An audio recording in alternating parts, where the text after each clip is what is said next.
இது வெளிப்படையாக சொல்லி நான் பேசிட்டு தான் ஆகணும். மீடியா மேனேஜ்மெண்ட் இன்னைக்கு ஏடிஎம்கே சைடு மீடியா மேனேஜ்மெண்ட்ன்றது ஜீரோ.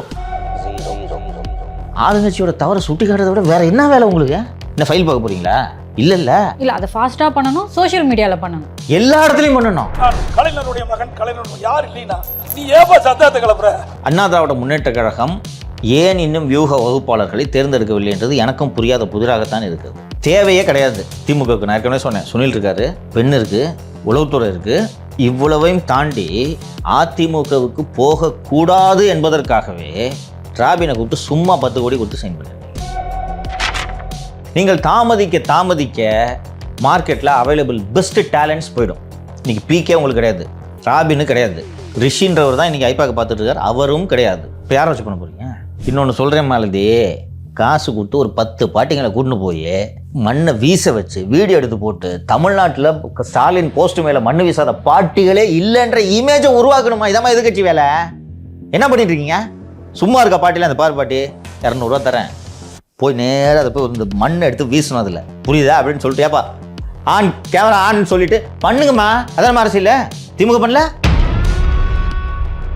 நமக்கு நாமே என்று ஒரு சுற்றுப்பயணம் போனார், ஞாபகம் இருக்குங்களா? டீ கடைக்கு போய் நிற்பார், மசாலா வடை சாப்பிடுவார், கிழவிகளோடு செல்ஃபி எடுப்பார். அப்போ பண்ணார், இப்போ அதே தான் பண்ணிட்டு இருக்காரு. அமுதே அழகே உயிரே இன்பமே இனிய தெண்டலே பணியே கனியே. நியூ ஜெனரேஷன் பொலிட்டீஷியன் சொல்லிட்டு திரு விஜய் அவர்களே சொல்லலாம். தொடங்குறதுக்கு முன்னாடியே வியூக வகுப்பாளரை நியமிச்சுட்டு தான் கட்சி வேலையை ஆரம்பிக்கிறாரு. கவனிச்சிங்களா? கட்சியின் பெயர் வைப்பதிலிருந்து வியூக வகுப்பாளர் தான் முடிவு செய்தார். ஸோ விஜய் ஃபர்ஸ்ட் ஹையர் பண்ணதே புஷியானந்தர் ரசிகர் மன்ற தலைவராக இருந்தவர், அவரை எடுத்துக்கிட்டாரு. விஜய் ஃபர்ஸ்ட் கட்சியில் சேர்த்தது வியூக வகுப்பாளரை. எடப்பாடி பழனிசாமி ஒரு ட்வீட் போட்டால் இவங்க இந்த அதிமுக பெருமையோடு இன்று வரை சொல்லிக் கொள்வது முதலில் 1.5 கோடி தொண்டர்கள் என்று சொல்லிக் கொண்டிருந்தார்கள். இப்போ 2 கோடி தொண்டர்கள் என்று சொல்கிறார்கள். கரெக்டுங்களா? அவங்க பொதுச் செயலாளர் போட்ட ட்வீட் எத்தனை பேர் லைக் பண்ணியிருக்காங்க போய் பாருங்க. Average 500 likes. கரெக்டுங்களா? ஒரு 10,000 பேர் கூட உங்களுக்கு லைக் போடலன்னா அப்போ என்ன ஸ்ட்ராட்டஜி பண்ணுறீங்க நீங்கள்? அரசு நிறுவனங்கள் தண்ணி வாங்கினாலே அக்வாஃபினா வாங்கக்கூடாது, கின்லே வாங்கக்கூடாது, வேற எந்த பிஸ்லரி வாங்கக்கூடாது, ஸ்ப்ரிங்கு தான் வாங்கணும்னு கட்டாயப்படுத்துறீங்களா இல்லையா? ஒட்டுமொத்த சினிமா துறையை ஒரு குடும்பம் கண்ட்ரோல் பண்ணதா இல்லையா? அதுக்காக தான் இந்த ஆட்சி போகணும். அதுக்காக தான் எதிர்கட்சி பலமாகணும்னு சொல்கிறேன். எனக்கு திமுக குடும்ப தராரா, சொத்து தராரா?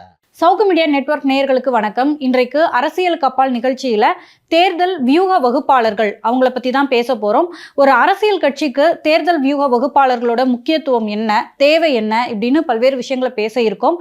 அதுக்காக சவுக்கு மீடியா நெட்வொர்க்கோட CEO திரு சவுக்கு சங்கர் அவர்கள் நம்மளோட இணைஞ்சிருக்காங்க. வாங்க பேசலாம். வணக்கம் சார். வணக்கம் மாலதி. சார், நான் சொல்லிட்டேன் தேர்தல் வியூக வகுப்பாளர்கள் பற்றி பேச போகிறோன்னு. அதுக்கு முன்னாடி நேற்று நம்ம சப்ஸ்கிரைப் பண்ண சொல்லியிருந்தோம். நிறைய பேர் சப்ஸ்கிரைப் பண்ணியிருக்காங்க. ஸோ அதுக்கு தேங்க்ஸ் சொல்லிவிட்டு ப்ளஸ் கிட்டத்தட்ட 2 லட்சத்தை நெருங்க போகிறோம். ஸோ அதுக்கு உதவணும் அப்படின்னும் நம்ம கேட்டுக்கலாம். ஸோ டாபிக் போயிடலாமாங்க சார்? டாபிக் போயிடலாம். நீங்கள் கேட்டுட்டீங்க, நானும் கேட்கணும்ல.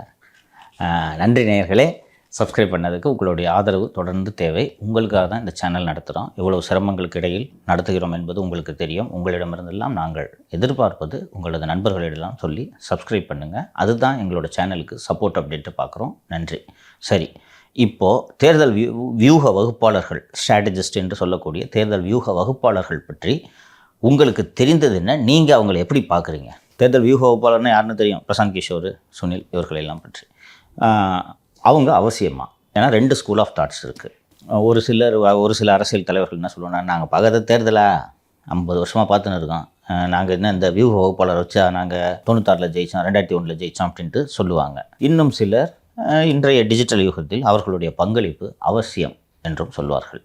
உங்களுடைய பார்வை என்ன? நீங்கள் இதை எப்படி புரிஞ்சுக்கிறீங்க? நீங்கள் சொல்லுங்கள் ஃபஸ்ட்டு. செல்வி ஜெயலலிதா அவர்கள்கிட்ட போய் பிரசாந்த் கிஷோர் அவங்க தான் அணுகுனாங்க. அப்போ நான் உங்களுக்கு ஸ்ட்ராட்டஜிஸ்ட்டாக ஒர்க் பண்ணி தரேன் அப்படின்னு சொல்லும்போது, எதுக்கு நீங்கள் எனக்கு ஒர்க் பண்ணணும் அப்படின்னு கேட்டாங்க அப்படின்னு சொல்லிட்டு, நீங்களாம் இல்லாமலே என்னால் ஜெயிக்க முடியும் அப்படின்னு இருந்தது. ஸ்டாலின் அவர்கள்லாம் பிரசாந்த் கிஷோர் அவர்களோட சேர்ந்து வேலை பார்க்கும்போது அவர்கள் மேலே மிகப்பெரிய விமர்சனங்கள் வைக்கப்பட்டது. அவங்க அந்த வியூக வகுப்பாளர்கள் இதை பெருசு தான் படுத்தி இருக்காங்க. அப்படின்னா என்ன என்னால் புரிஞ்சுக்க முடியுதுன்னா, இன்றைய காலகட்டத்திற்கு வியூக வகுப்பாளர்கள் தேவை. காலங்கள் மாறிக்கிட்டே வருது. இன்னைக்கு அந்த விஞ்ஞான வளர்ச்சியின் காரணமாக, அறிவியலின் ஒரு அசாத்திய பாய்ச்சலின் காரணமாக நமது வாழ்க்கையே முழுமையாக மாறிவிட்டது. நீங்கள் படிக்கும்போது கால்குலேட்டர் பயன்படுத்தியிருப்பீங்களான்றது எனக்கு தெரியல. நாங்கள் படிக்கும்போது கால்குலேட்டர் பெரிய விஷயம். அதை பார்க்கும்போது இது என்ன இவ்வளோ ஈஸியாக கணக்கு போடுதுன்னு பார்த்துக்கிட்டு இருந்தோம். இன்றைக்கி கால்குலேட்டரு, வாட்ச்சு எல்லாத்தையும் சேர்த்து ஒரு மொபைல் ஃபோன் இருக்கிறது இல்லைங்களா? இன்றைக்கி நம்ம அன்றைக்கி போயிட்டுருக்கும்போது ஒரு கால் டிரைவர் வந்தார்.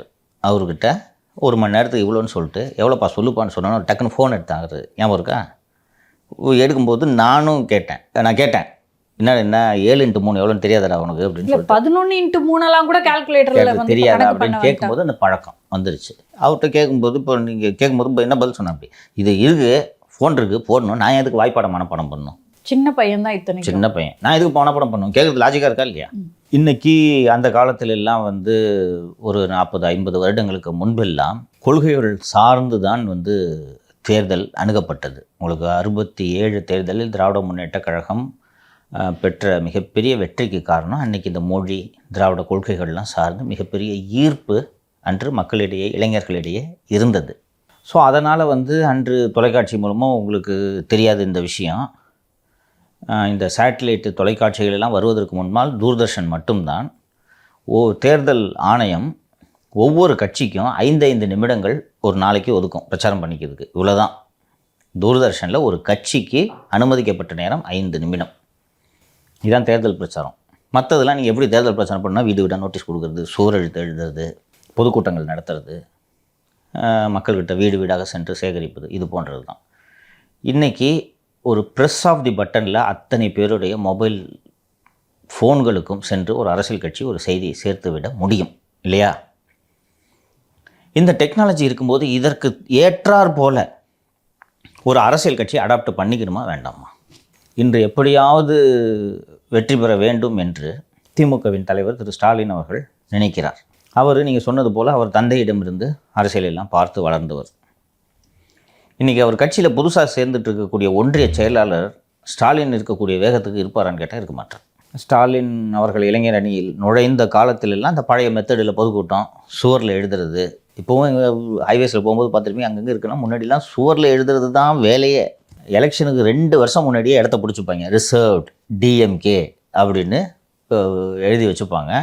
அப்புறம் வச்சு படம்லாம் கூட வந்துச்சு இல்லை சார், மெட்ராஸ் சென்டர் படம் வந்துச்சு. அப்புறம் வீட்டு ஓனருங்கிட்டலாம் முன்னாடியே கொடுத்து புக் பண்ணி வைப்பாங்க, சார் இது எழுதிக்கிறோங்க அப்படின்ட்டு.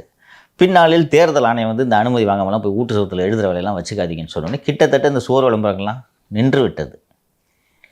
அப்புறம் டிஜிட்டல் பெனிட்ரேஷன், குறிப்பாக ஸ்மார்ட் ஃபோனோட பெனிட்ரேஷன் அதிகமாக ஆக இதன் மூலமாக நீங்கள் இதை மக்களை ரீச் பண்ணி மக்களிடம் இம்ப்ரெஷனை க்ரியேட் பண்ணணுன்றதை பார்க்கணும்.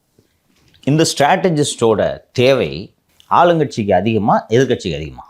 ஸோ ஆளும் கட்சியாக இருந்தாலும் சரி, எதிர்கட்சியாக இருந்தாலும் சரி, மக்களுக்கு ஒரு விஷயத்தை எடுத்துகிட்டு போகணும் அப்படின்னா வந்து இருவருக்கும் தேவை தான் அப்படின்னு புரிஞ்சுக்கிறேன் சார். எதிர்கட்சிக்கு தான் அதிக தேவை.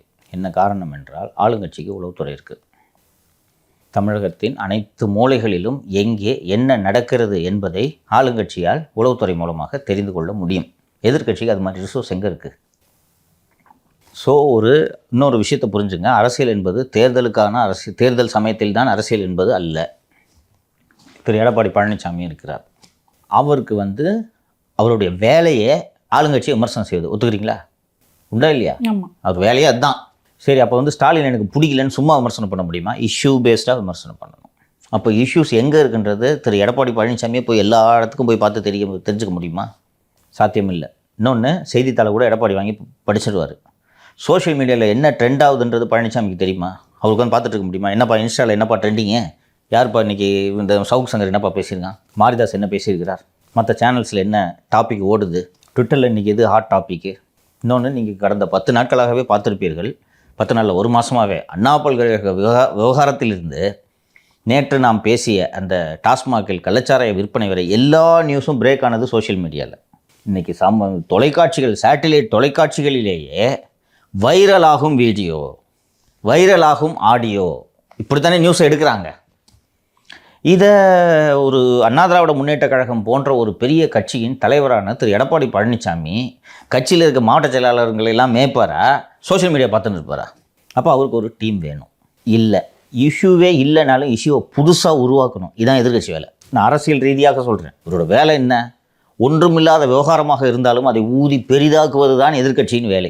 கலைஞர் அவர்களை சொல்லுவாங்கல்ல, எதிர்கட்சியாக இருந்தாலும் ஆளும் கட்சியாக இருந்தாலும் கலைஞர் அவர்கள் தான் தலைப்புச் செய்தியாக இருப்பார் அப்படின்னு. 50 ஆண்டு காலம் அரசியலை தன்னை சுற்றி சுழல வைத்தவர் கலைஞர் கருணாநிதி. அவர் கையெழுத்து பத்திரிகை நடத்தி அரசியலுக்கு வந்தவர். ஓகேங்களா? அச்சுக்கு காசு இல்லை, அச்சு வந்துருச்சப்போ காசு இல்லாமல் கையெழுத்து பத்திரிகை, அந்த எழுத்தார்வம் காரணமாக கையெழுத்து பத்திரிகை நடத்தி பிறகு எழுதி எழுதி எழுதி அரசியலுக்கு வந்தவர்.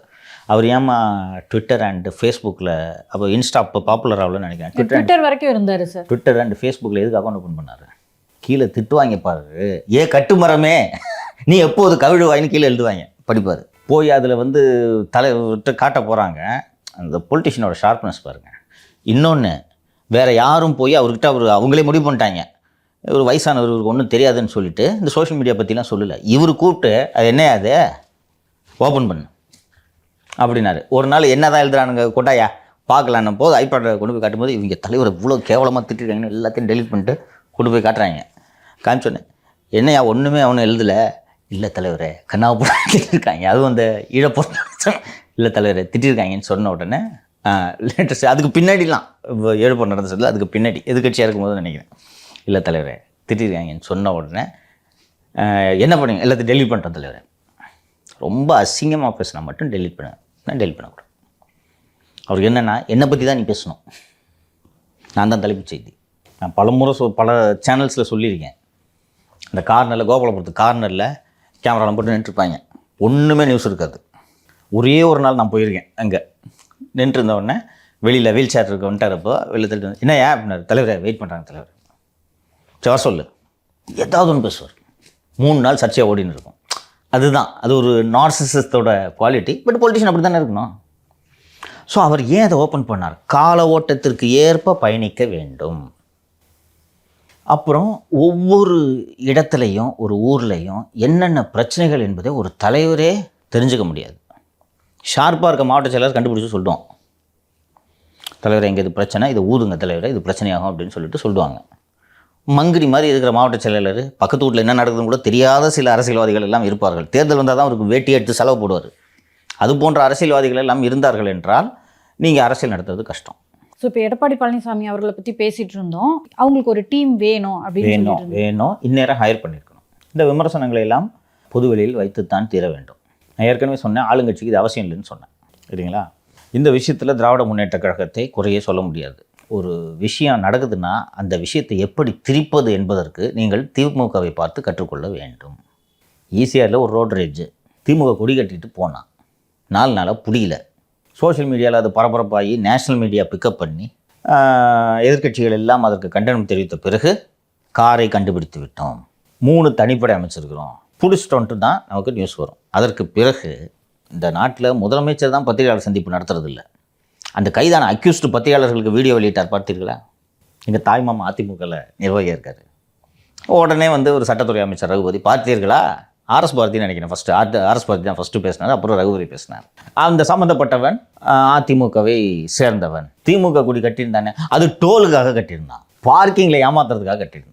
அதுவும் டோலுக்கு ஏன்பா கட்டினா அப்படின்னு கேட்டால், இல்லை கொடைக்கானல் சுற்றுலா போகிறதுக்கு இருந்தோம், அப்போ போகிற வழியில் டோல் கட்டாமல் இருக்கிறதுக்காக திமுக கொடி கட்டணும். அந்த நரேட்டிவை சேஞ்ச் பண்ண முயற்சி பண்ணாங்க, அது எடுபடலை. பட் சேஞ்ச் பண்ண ட்ரை பண்ணாங்கல்ல, இது போல் இவர்கள் பண்ண வேண்டும். பட் சமீப காலத்தில் அதிமுக செஞ்ச one of the brilliant campaigns யார்? அந்த சார். இன்றைக்கி வரைக்கும் மக்கள் மனசில் அந்த இதை டெய்லி பண்ணணும், ஒரு நாள் இஷ்யூ இல்லை, இதை டெய்லி பண்ணணும். ஸோ வந்து ஒரு அரசியல் கட்சிக்கு, பெரிய கட்சிக்கு, தேர்தலை சந்திக்க போகும் கட்சிக்கு இது போன்ற ஸ்ட்ராட்டஜி டீம் அவசியம்.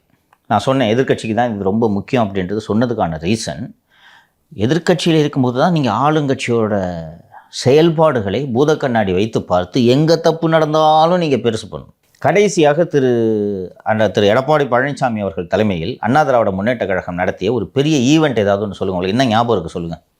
ஏடிஎம்கே நடத்தின பெரிய ஈவெண்ட்டை சொல்லுங்கள். அவங்களோட பொதுக்குழு வாங்க சார். பொதுக்குழு சொல்லலாம். அடுத்தது மதுரையில் அவங்க பண்ண என்ன ஆர்ப்பாட்டம் சொல்லுங்கள். பெரிய டீட்டெயில் எனக்கு தெரியல, ஆனால் மதுரையில் ஏதோ எனக்கும் டீட்டெயில் தெரியல.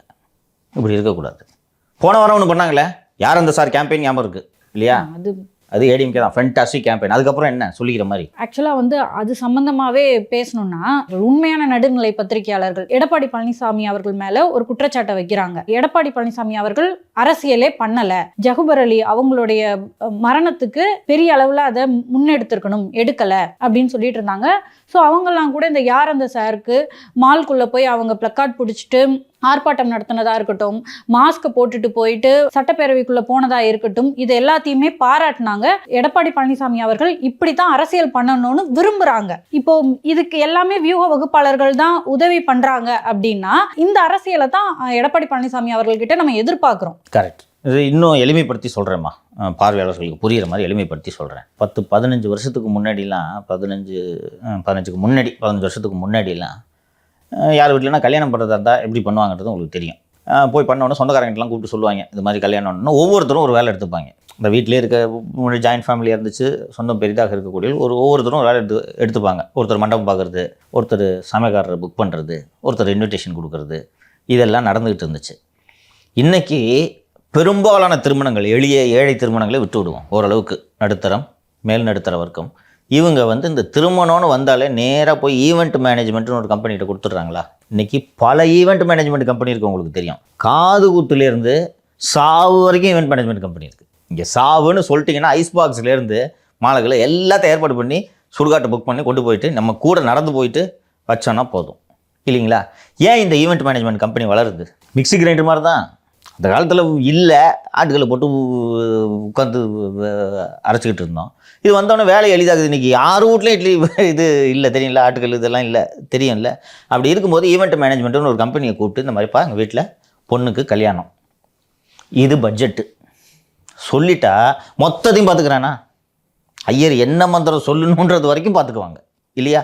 இது வேலையை எளிதாக்கும் போது இது கால ஓட்டத்தில் நமது பணிகளை எளிமைப்படுத்துவது. அரசியல் கட்சிகள் மட்டும் எங்களுக்கு வேணாம், நாங்களே எல்லாத்தையும் செய்வோம், நாங்கள் எங்கள் தலைவர் அவரே சொல்லுவார் இது பண்ணணும், இது சாத்தியமா? ஏன்னா இன்றைக்கி முன்ன மாதிரிலாம் நான் சொன்னது தான் 60களுக்கு சொன்னேன். அன்றைக்கி 3 நாள் நடக்குமா திமுக மாநாடு. கடைசி நாள் கருணாநிதி பேசுவார். அது வரைக்கும் கட்சியின் மூத்த தலைவர்கள்லாம் பேசுவாங்க. அதெல்லாம் பேசி முடிச்சுட்டு கடைசியாக காசு கொடுத்து போவாங்க. அது நன்கொடைன்னு சொல்லுவார். இந்த தலைவர்கள் பேசுறது கேட்குறது 10 ரூபாய் 20 ரூபா தான், அவ்வளோதான். அப்போது 10 ரூபாய்னா அது நன்கொடை. பேசிட்டு கடைசி நாள் கலைஞர் 3 நாள் நடக்கும் மாநாடு. 30 விழான்னு 3 நாள் மாநாடு நடக்கும். இன்றைக்கி நடத்த முடியுமா? அது மாதிரி நீங்கள் பார்த்துருப்பீங்க.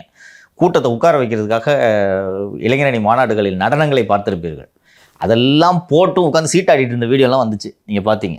இன்றைக்கி இந்த இளைஞர்களை இந்த 2K கிட்ஸுன்றாங்களே, இந்த இளைஞர்களை நீங்கள் உங்களோட உறைவீச்சின் மூலமாகலாம் கட்டுப்படுத்தி வைக்க முடியாது.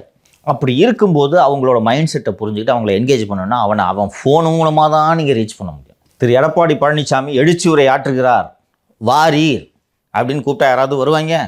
இல்லை சார், நான் இன்ஸ்டாவில் எழுச்சி உரை பார்த்துக்கிறேன், இல்லைனா எழுச்சி நடனம் பார்த்துக்கிறேன்னு போக மாட்டாங்க யாரும். ஸோ அவங்கள என்கேஜ் பண்ணுறதுக்கு நீங்கள் அடாப்ட் ஆகிக்கணும்.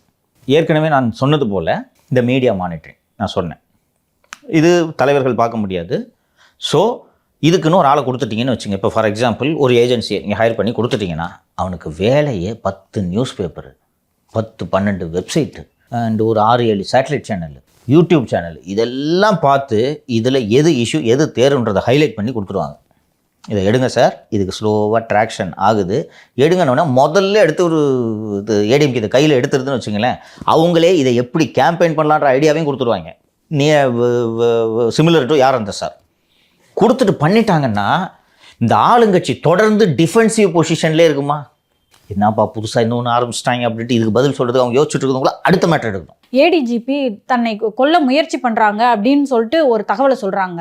அது 7 மாதத்துக்கு அப்புறம் நியூஸாக வருது. திமுகவுக்கு எந்த கவலையும் இல்லை அப்படின்னா எடப்பாடி பழனிசாமி அவர்கள் அதை அறிக்கையாக விட்டாதான் இவங்க கிட்டேருந்து அதுக்கு ரியாக்ஷன் வருது. தகுதியான ஒரு காம்படிட்டராக யாரை பார்க்குறாங்கன்னா எடப்பாடி பழனிசாமி அவர்களை தான் பார்க்குறாங்க. ரொம்ப லேட்டாக எல்லாத்துக்குமே அறிக்கைகள் வருது அப்படின்னு சொல்லிட்டு. ஆனால் இப்போ கொஞ்சம் சீக்கிரமாக வரதை என்னால் உணர முடியுது. இந்த ரியாக்ஷன் டைம் ஸ்லோவாக இருக்கு அப்படின்றது அண்ணா திராவிட முன்னேற்ற கழகத்தின் மீதும் அதன் பொதுச் செயலாளர் திரு பழனிசாமி அவர்கள் மீதும் எல்லோரும் வைக்கக்கூடிய குற்றச்சாட்டு, நானும் இந்த குற்றச்சாட்டை வைக்கிறேன். ஆனால் இந்த நீங்கள் சொன்ன அந்த அடிஷனல் டிஜிபி கல்பனா நாயக் அவர்கள் விவகாரமாகட்டும், அந்த சேலத்தில் இந்த டாஸ்மாகில் கள்ளச்சாராய வித்த விவகாரமாகட்டும், அண்ட் இந்த ராணிப்பேட்டில் போலீஸ் ஸ்டேஷன் மேலே பெட்ரோல் குண்டு வீசிய விவகாரமாகட்டும், இதுக்கெல்லாம் ரியாக்ஷன் டைம் குயிக்காக இருந்துச்சு. ஓகேங்களா? எப்படி இது குயிக்காக போச்சுன்றது தெரியல. ஆனால் இதுக்கு நீங்கள் ஒரு ஸ்ட்ராட்டஜி டீமை வச்சுட்டிங்கன்னா அவங்க பார்த்துப்பாங்க. இது அவசியம்ன்ற. இப்போ இந்த விமர்சனத்துக்கே ஒரு ஆளாக இருக்க வேண்டாம்ல. இது போக இன்னொரு விஷயம், இப்போது வேண்டுமென்றே எதிர்க்கட்சிகள் மீது பழி சுமத்துவதற்காக புதிதாக ஒரு விஷயத்தை ஆளுங்கட்சி கிளப்போம். நான் ஏற்கனவே சொல்லிட்டேன், அவங்க உளவுத்துறை வச்சுருக்காங்க. இப்போ இது போக இந்த திமுக பற்றி பின்னாடி பேசுவோம். உளவுத்துறை வச்சுருக்காங்க, பெண் போன்ற நிறுவனத்தெல்லாம் வச்சுருக்காங்க. இப்போ சமீபத்தில் வந்து ஏதோ ஒரு அனைத்து கட்சி கூட்டம் திருப்பரங்குன்றம் விவகாரம், நேற்று நான் பேசிய திருப்பரங்குன்றம் விவகாரம் தொடர்பாக நடக்குது. அதில் அதிமுக கையெழுத்து போட்டாங்கன்ட்டு ஏதோ ஒரு விஷயத்தை கிளப்பி விட்டுட்டாங்க.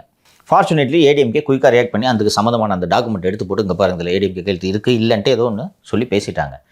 இது போன்ற விவகாரங்களுக்கும் இந்த ஸ்ட்ராட்டஜி டீம் உதவும். ஸோ டங்ஸ்டன் விவகாரத்தில் கூட பார்த்தீங்கன்னா தம்பிதுரை அவர்கள் அந்த லெட்டர் அனுப்பிச்சாங்க. அந்த லெட்டரில் என்ன இருந்துச்சுன்னு சொல்லுங்க, அவர் தான் பர்மிஷன் கொடுத்தாரு இந்த அவரு டங்ஸ்டன் அந்த மசோதாவுக்கு ஆதரவு தெரிவிச்சிட்டாருன்னு சொல்லிட்டு. ஸோ டங்ஸ்டன் சுரங்கம் வருவதற்கே காரணம் அண்ணா திராவிட முன்னேற்ற கழகம் பேரவையில் மாநிலங்களவையில் ஆதரவு தெரிவித்தது தான்.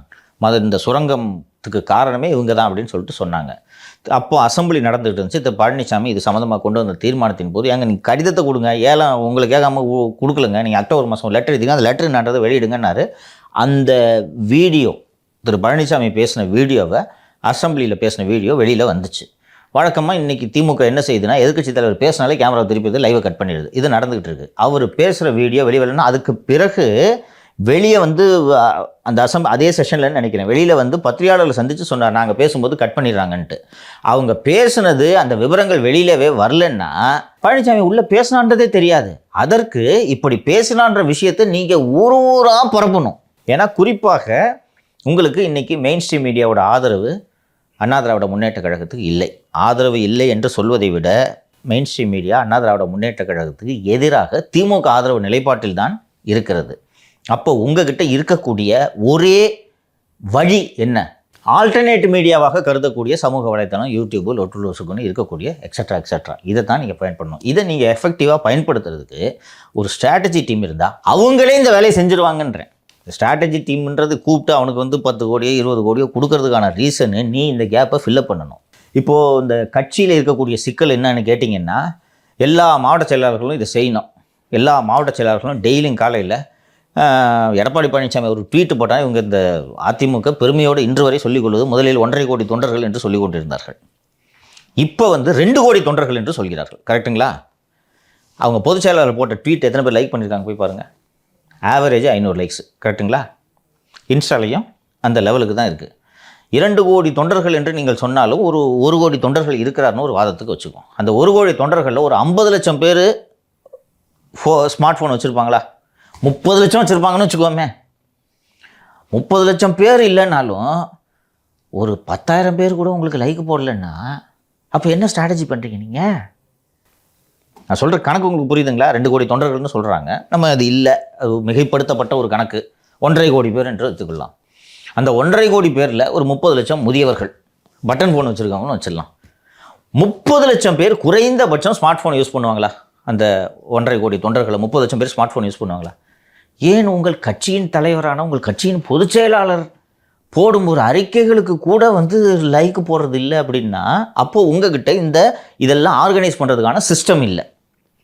இப்போ நீங்கள் இதை ஒரு ஸ்ட்ராட்டஜி டீமுக்கிட்ட கொடுத்து ஏன்பா இதை பண்ணுப்பா அப்படின்னு நீங்கள் சொல்லிட்டீங்கன்னா அவனே ஆளை வச்சு ஒரு குரூப்பு ஃபார்ம் பண்ணி இங்கே இந்த ட்வீட்டு போட்டிருக்கு, இந்த ட்வீட்டுக்கு நீங்கள் எல்லாம் லைக் பண்ணணும்னு காலையில் இதை சிஸ்டமைஸ் பண்ணுவாங்க. இதை ஒரு பொதுச் செயலாளர் உட்காந்து பண்ணிகிட்டு இருக்க முடியுமா? முடியாது. அப்போ இது போன்ற ஒரு சிஸ்டம் இருந்துச்சுன்னா கடன்ட்டு நடக்கும். அப்போ 1.5 கோடி தொண்டர்கள் வைத்திருக்கக்கூடிய ஒரு கட்சியின் பொதுச் செயலாளர் போடும் ஒரு அறிக்கையை, ஏன்னா இன்றைக்கி அறிக்கை எல்லாமே இதில் வருது இல்லைங்களா, ஒரு அறிக்கையை 1000 பேர் கூட லைக் பண்ணல, ரீட்வீட் பண்ணலன்னா அப்போது நீங்கள் சொல்கிறதெல்லாம் பொய்யா? இது போக ஒரு நிமிஷம் சொல்லிடுறேன் நான். இது போக ஒரு விஷயத்துக்கு எல்லாரும் சோஷியல் மீடியா ஹேண்டில் வச்சுருக்காங்க. ஓகேங்களா? எல்லா தலைவர்களும் இன்றைக்கி சோஷியல் மீடியா ஹேண்டில் வச்சுருக்காங்க. பெரும்பாலும் அவர்கள் தங்களது அறிக்கைகளை முன்னெல்லாம் பத்திரிகைக்கு ஆஃபீஸ்க்கு ஃபேக்ஸ் அனுப்புவாங்க. ஓகேவா? இந்த கட்சியின் அறிக்கை, அந்த கட்சியின் அறிக்கை. இன்றைக்கி ஃபேக்ஸ்லாம் எதுவும் இல்லை. எல்லா மீடியா ஆஃபீஸ்லையும் நீங்களும் மீடியாவில் வேலை பார்த்துருக்கீங்க.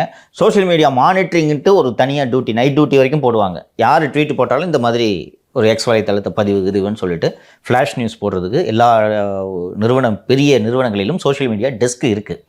அப்போ உங்கள் ஹேண்டில் என்ன போடுறதுன்றதை கம்போஸ் பண்ணுறதுக்கு நீங்கள் உங்களுக்கு ஒரு ஆள் வேணுமா? ஸோ இப்போ நீங்கள் ஒரு ஸ்ட்ராட்டஜி டீம் வச்சுருந்தீங்கன்னா அவங்க கடற்கடன் ரிசர்ச் பண்ணி, சார் இந்த மாதிரி ஆகிடுச்சு, இவர் இறந்துட்டார், இவரை பற்றின இந்த விஷயம், சார் இந்த மாதிரி லேசாக அங்கே பிரச்சனையாகுது, இப்போ இந்த ஒரு ராணிப்பேட்டை போலீஸ் ஸ்டேஷனில் பெட்ரோல் கொண்டு வீசின விவகாரமாக இருக்கட்டுமே, இதை செக் பண்ணிங்கன்னா அந்த ஸ்ட்ராட்டஜி டீம் இதை செக் பண்ணி, சார் இது மாதிரி தான் இது உண்மை நடந்துச்சு, லோக்கல் போலீஸ் ஸ்டேஷனில் தேடிட்டு இருக்காங்க அப்படின்னு சொன்ன உடனே டக்குன்னு கம்போஸ் பண்ணி கொடுத்துடணும். இவர் உட்காந்து ஒரு பழனிசாமியாக உட்காந்து இதுக்கு என்னப்பா போடுறது அப்படின்லாம் யோசிச்சுட்டு இருக்கக்கூடாது. அடித்து அவர்கிட்ட டிராஃப்ட் இருக்கணும், பார்த்துட்டு இதை மாற்றுப்பா, இது மாற்று, இவ்வளோ தான், சரி பண்ணுப்பான்னு சொன்னா அவங்க டைப் அடித்து பிழை இல்லாமல் அதை பதிவு செய்து விட வேண்டும். இது பாட்டுக்கு ஒரு பக்கம் நடந்துட்டு இருக்கணும். சரி பழனிசாமிக்கு என்ன வேலைன்னு கேட்டிங்கன்னா கட்சியை பலப்படுத்துகிற வேலையை அவர் பார்க்கணும். அண்ட் இப்போ இந்த பூத் ஏஜென்ட்ஸ் எல்லாம் ரீவாம்ப் பண்ணியிருக்காங்க. இந்த வேலையை நீங்கள் ஸ்ட்ராட்டஜி டீம்கிட்ட கொடுக்க முடியாது. ஸ்ட்ராட்டஜி டீமு இந்த கேப்ஸ் எல்லாம் ஃபில்அப் பண்ணுற வேலை அண்ட் இஷ்யூஸ் ஐடென்டிஃபை பண்ணுற வேலையை ஸ்ட்ராட்டஜி டீமு செய்யும். சார் இங்கே இந்த இஷ்யூ, இங்கே இந்த இஷ்யூ, லோக்கல் இஷ்யூஸ், இது போக பிராண்ட் பில்டிங். அண்டு திரு பழனிசாமி அவர்களுக்கே தெரியும் 2021 சட்டப்பேரவை தேர்தலுக்கு 10 மாதம் தான் வேலை பார்த்தார்னு நினைக்கிறேன். திரு சுனில் கனுகுல் அவர்களை அண்ணா திராவிட முன்னேற்ற கழகம் ஸ்ட்ராட்டஜிஸ்டாக ஹையர் பண்ணாங்க. உண்மையிலேயே Sunil did a fabulous job. 66 சீட்டெல்லாம் இவங்க வருவாங்கன்னு நான் நினைக்கவே இல்லை. வெற்றி நடை போடும் தமிழகம்னு நினைக்கிறேன் இந்த கேம்பெயின். ஓகேங்களா, வெற்றி நடை போடும் தமிழகம்னு அக்டோபர் நவம்பர் 2020 எல்லா நியூஸ் பேப்பர்லையும் பேஜ் ஒன். எடப்பாடி இப்படி காதில் மைக்கை வச்சுக்கிட்டு இப்படி பேசுகிற இந்த ஸ்டில்லு டெய்லி ஒரு இது மாறும். இதெல்லாம் டிசைன் பண்ணி கிட்டத்தட்ட அக்டோபர் மற்றும் நவம்பர் 20 ஆரம்பிச்சிட்டாங்க. அவரும் சுற்றுப்பயணமே ஆரம்பிச்சிட்டாரு. நவம்பர் வாக்கில் எல்லாம் கிளம்பி போயிட்டார். அந்த பிராண்டு பில்டு பண்ணி அதுதான் 66 சீட்டு 10 வருடத்துக்கு பிறகு ஆன்டி இன்கம்பன்சியெல்லாம் மீறி பிஜேபி கூட்டணியை வைத்துக்கொண்டு அவர்கள் 66 சீட்டு ஜெயித்தது அந்த திரு சுனில் கனுகுல் அவர்களோட உழைப்பு. இது போக கூடுதலாக இது வெளிப்படையாக சொல்லி நான் பேசித்தான் ஆகணும். மீடியா மேனேஜ்மெண்ட் இன்றைக்கி ஏடிஎம்கே சைடு மீடியா மேனேஜ்மெண்ட்டுன்றது 0. இன்றைக்கி தொடர்ந்து பெரும்பாலான ஊடகங்கள் திமுக ஆதரவு ஊடகங்களாக அல்லது சார்பு ஊடகங்களாக மாறிவிட்டன. இது 4 வருஷம் முடிஞ்சு போச்சு. இன்றைக்கி இருக்குது. இன்னும் 1 வருடம் தான் எலெக்ஷனுக்கு. 1.5 வருஷன்றதுலாம் ஓடிடும் கிடக்கணும். 1 வருடம் தான் தேர்தலுக்கு. இப்போவே இந்த மீடியா மேனேஜ்மெண்ட்டை அண்ணா திராவிட முன்னேற்ற கழகம் தொடங்க வேண்டும். எப்படி தொடங்கணும்னா பணம் தான். வெளிப்படையாக சொல்லிடுறேன். இன்றைக்கி என்ன இந்த மெயின் ஸ்ட்ரீம் ஊடகங்களுக்கெல்லாம் திமுக திராவிட கொள்கையின் மீது ஈர்ப்புலையாக பண்ணுறாங்க. அவ்வளோ பணம் செலவு பண்ணுறாங்க. பெண் செலவு பண்ணுது. குறைந்தபட்சம் இந்த மெயின் ஸ்ட்ரீம் மீடியாவோட எடிட்டர்ஸோடு ஒரு ரேப்போ, சார் நீங்கள் ரொம்ப திமுக சார்பு நிலைப்பாடு எடுக்கிறீங்க, எங்களுக்கும் ஸ்பேஸ் கொடுங்கன்னு பேசி ஒரு ரிலேஷன்ஷிப்பை ஃபஸ்ட்டு கல்டிவேட் பண்ணணும். இந்த ஸ்டேஜ்லேயே பண்ணணும். உங்களுக்கு நன்றாக நினைவு இருக்கும், அதிமுக ஆட்சியிலே திமுக இந்த வேலை பண்ணிடுச்சு. Stalin hosted a lunch for senior editors. அப்போ 1-to-1 உட்காந்து பேசும்போது இந்த எடிட்டர்ஸ் அவர்களுக்கு உண்டான அவங்க என்ன எதிர்பார்க்குறாங்களோ அதை 1-to-1, இது நாட் ஃபார் பப்ளிகேஷன், பேசி ஒரு இன்ட்ராக்ஷனில் நடந்தோடனே slowly the media started tilting towards ADMK. இவங்க இந்த மேனேஜ்மெண்ட் டீம்லாம் வச்சு ஏடிஎம்கே மீடியாவை மேனேஜ் பண்ணாலும் அவர்கள் அதை செய்து கொண்டிருந்தார்கள். அதுபோக இந்த கொரோனா காலகட்டத்தில் வெளியில் யாரும் வர முடியாது, பொதுக்கூட்டத்துக்கூட்டெல்லாம் போட முடியாது. நீங்கள் அப்போ பார்த்தீங்கன்னா இந்த டிஎம்கே இது போன்ற ஒரு ஸ்ட்ராட்டஜிக் டீம் வச்சுருந்ததுனால ஜூம்லேயே நிறைய ஸ்ட்ராட்டஜி மீட்டிங் நடத்துனாங்க. இது ஸ்ட்ராட்டஜி மீட்டிங் சொல்கிறேன், மாவட்ட செயலர் மீட்டிங், இந்த மீட்டிங் அந்த மீட்டிங்னு. என்ன காரணம்னா எதுவுமே பண்ணாமல் இருந்தால் ஆக்டிவிட்டி இல்லாமல் போச்சுன்னா கட்சிக்கு அவன் பாட்டுக்கு அவன் வேலை பார்க்கறதுக்கு போயிடுவான் அப்படின்னு ஒரு ஆக்டிவிட்டின்னு ஒன்று பண்ணுறதுக்காக ஜூம் மீட்டிங், இந்த கூட்டம் அந்த கூட்டம், ஒரு நியூஸ் வர மாதிரியே தொடர்ந்து பார்த்துக்கிட்டு இருந்தாங்க. இந்த வேலைகளை எல்லாம் அண்ணா திராவிட முன்னேற்ற கழகம் ஏற்கனவே தொடங்கியிருக்க வேண்டும். Time is late. எதற்காக இந்த ஸ்ட்ராட்டஜி டீம்னா எல்லாராலையும் எல்லா வேலையும் செய்ய முடியாது. ஸ்ட்ராட்டஜி டீம்னு ஒன்று போட்டுட்டிங்கன்னா பணம் கொடுக்குறேன், எனக்கு இந்த ரிசல்ட் வரணும், ஏன் வரல, அவன் சாக்குலாம் சொல்ல முடியாது. நீங்கள் பார்த்துருப்பீங்க, திராவிட முன்னேற்ற கழகத்தில் மூத்த அமைச்சர்கள் பலர் இருக்கிறார்கள் இல்லைங்களா? எவ்வளவு மூத்த அமைச்சர்கள் இருந்தாலும் ஒரு மாநாடு நடத்துவதையோ ஒரு பெரிய நிகழ்ச்சி நடத்தும் பொறுப்பையோ திமுக தலைமை போதும் ஒப்படைப்பது யாரிடம் என்று கேட்டீர்கள் என்றால் நேரு, சேகர்பாபு, செந்தில் பாலாஜி இல்லைங்களா? எம்ஆர்கே பன்னீர்செல்வம் ரொம்ப மூத்த ஒரு கட்சியில். திரு பொன்முடி எடுத்துக்கிட்டிங்கன்னா அவரும் கட்சியில் மூத்த தலைவர் தான். ஆனால் அவங்ககிட்டலாம் மாநாடு போடுற வேலை ஏன் கொடுக்குறதில்ல? இந்த 3 பேர் மட்டும்தான் நல்லபடியாக பண்ணுவாங்கன்னு தலைமை அருமையாக பண்ணுவாங்கன்னு நம்புறதில்ல. உண்மையாக தான். Field workers. திருச்சியில் சேலத்திலான்னு நினைவில் இளைஞரணி மாநாடு நடந்துச்சு. அது இளைஞரணி மாநாடாக இருந்தாலும் சேலம்னு நினைக்கிறேன், இளைஞரணி மாநாடாக இருந்தாலும் அதை சிறப்பாக நடத்தி தரும் பொறுப்பு யாரிடம் ஒப்படைக்கப்பட்டது என்றால் அண்ணன் திரு நேரு அவர்களிடம் தான் அந்த பொறுப்பு ஒப்படைக்கப்பட்டது. ஏன்னா சின்னவர் சாயங்காலம் தான் எந்திரிப்பார். அதனால் அவர்கிட்ட அந்த பொறுப்பு ஒப்படைச்சோன்னா போய்டும்னு தெரிஞ்சு அவர்கிட்ட திரு நேரு அவர்கள்ட்ட ஏன் ஒப்படைக்கிறாங்கன்னா பிரம்மாண்டமாக பண்ணி காட்டக்கூடியவர். அதே போல் திரு சேகர்பாபு அவர்களிடம் ஒரு பொறுப்பை ஒப்படைத்து விட்டீர்கள், கீழே இறங்கி விரட்டி வேலை வாங்கி செஞ்சு கொடுப்பார். திரு செந்தில் பாலாஜி அவர்களின் ஆர்கனைசிங் கெப்பாசிட்டி தெரியும், எப்படி கூட்டத்தை சேர்த்துவார், எப்படி மேனேஜ் பண்ணுவார்னு தெரியும். அதை விட்டுட்டு வேறு யார்ட்டாவது கொடுத்தீங்கன்னா இவர் ஸ்டாலின் அவர்கள் அந்த இடத்துக்கு போகும்போது 10 பேர் தான் நின்றுருப்பாங்க. என்ன அப்படின்னு கேட்டிங்கன்னா இப்படி தான். உங்களுக்கு திரு ஸ்டாலின் அவர்கள் 2015ஆம் ஆண்டு என்று நினைக்கிறேன், திரு ஸ்டாலின் அவர்கள் எதிர்க்கட்சி தலைவராக இருக்கும்போது நமக்கு நாமே என்று ஒரு சுற்றுப்பயணம் போனார், ஞாபகம் இருக்குங்களா? டீ கடைக்கு போய் நிற்பார், மசாலா வடை சாப்பிடுவார், கிழவிகளோடு செல்ஃபி எடுப்பார், அண்டு கிராம சபை கூட்டம் மாதிரிலாம் நடத்துவார். அவர் அப்போ பண்ணார், இப்போ அதே தான் பண்ணிகிட்டு இருக்காரு இல்லைங்களா? அப்போ அதையெல்லாம் வடிவமைத்து கொடுத்தது யார் என்று கேட்டீர்கள் என்றால், அப்போது திராவிட முன்னேற்ற கழகத்தில் பணியாற்றிய திரு சுனில் கனகலு. நமக்கு நாம் திட்டம் அந்த பயணம் வந்து இன்றைக்கி பொள்ளாச்சிக்கு போகுதுன்னு வச்சுக்குவோம். 10 நாள் முன்னாடியே சுனிலோட டீம் அங்கே போயிடும். பொள்ளாச்சியில் லோக்கல் இஷ்யூஸ் என்ன, எந்த இடம் வசதியாக இருக்கும், மக்களை எவ்வளோ திரட்டணுன்ட்டு உள்ளூரில் இருக்கக்கூடிய கட்சிக்காரர்களோடு சேர்ந்து எங்கே கேமரா செட் பண்ணுன்றது வரைக்கும் எல்லாத்தையும் பண்ணி முடிச்சுருவாங்க. இவர் நமக்கு நாம திட்டத்தின் சார்பாக திரு ஸ்டாலின் அவர்கள் பொள்ளாச்சி போயிட்டு வரும்போது ஒரு பெரிய டாக்குமெண்ட் கிரியேட் ஆகிடும். ஃபோட்டோ, வீடியோ, மல்டிப்புளாக அந்த விஷுவல்ஸ்லாம் பார்த்தீங்கன்னா இவரை மாதிரி ஒரு அரசியல் தலைவரை பார்க்கவே முடியாது போல இருக்கேன்ட்டு உங்களையே நம்ப வைப்பார்கள். இப்படி நம்பி தான் 21 ஓட்டு போட்டு இன்றைக்கி தமிழ்நாடு வீணாக போயிட்டுருக்கு.